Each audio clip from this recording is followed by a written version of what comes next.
Hi, good afternoon. This is Architect Jesse nga pala of Betal Modular and Kitchen Cabinets. Today, I'm gonna show you yung some of our presentation na ginagawa kapag namimili yung client namin. So, meron ako ditong mga sample boards. Ayan, like this one. Mga pre-cut na to. Tapos, I have these two visual presentation na binibigay ko sa client. So, siguro mag-start muna tayo dito sa isa. Ayan, katabi ko lang to. So this one kasi, makikita mo it's transparent. So usually kasi pinipili ng client base and saka wall cabinet. So sometimes they tend to use different kinds of colors. So today I'm gonna show you, for example, like this one, yung client gusto niya ng combination ng white and graphite. Ayan, so gagawin mo lang, bigyan mo lang yan dito, tapos yan. Ayan. So you can see yung combination ng kitchen.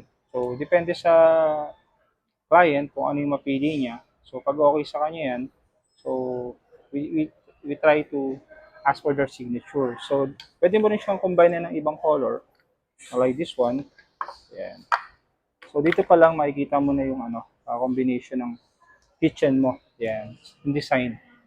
And then, kung gusto mo naman ibang color, yan. So, light to light, yan.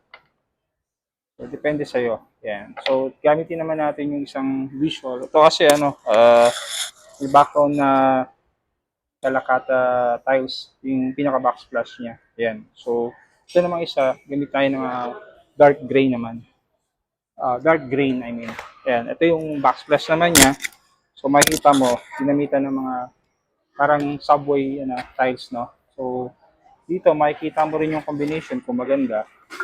So, right now, gamit tayo ng medyo light to light like this one. So, tanggalin lang natin to. Yan. So, sa Betal Modular, ginagawa namin to kapag nangihingi yung client ng sample presentation. Yan. Yan. So, makikita mo dito, light to light. Yan. So, kung ayaw ng client ng light to light, so, kinocombine na namin ng different variations. So, pwedeng dark. Yan. Yan. So, yung ginagamit namin materials dito sa Betal Modular, we use marine boards like this one. So, malalaman mo pag marine boards, pag may mga plies na ganito. So, 11 plies yan. Maganda kasi sa marine board, moisture resistant. Pwede sa basa, yan. Pwede dun sa mga wet areas. So, hindi siya mabubulok. So, ang warranty nga pala namin, it's 1-year warranty. Nagpagawa kayo sa amin ng modular cabinets. So, kasama na lahat yun, hinges, handles, everything, accessories. Hindi lang kasama appliances. Yun. So, if you have projects na gusto magkaroon kayo ng modular sa bahay nyo or sa office projects, just contact me, Architect Jeff Miranda, and we will give you the full service na pwede namin ibigay. So, yun lang. So, thank you. Bye.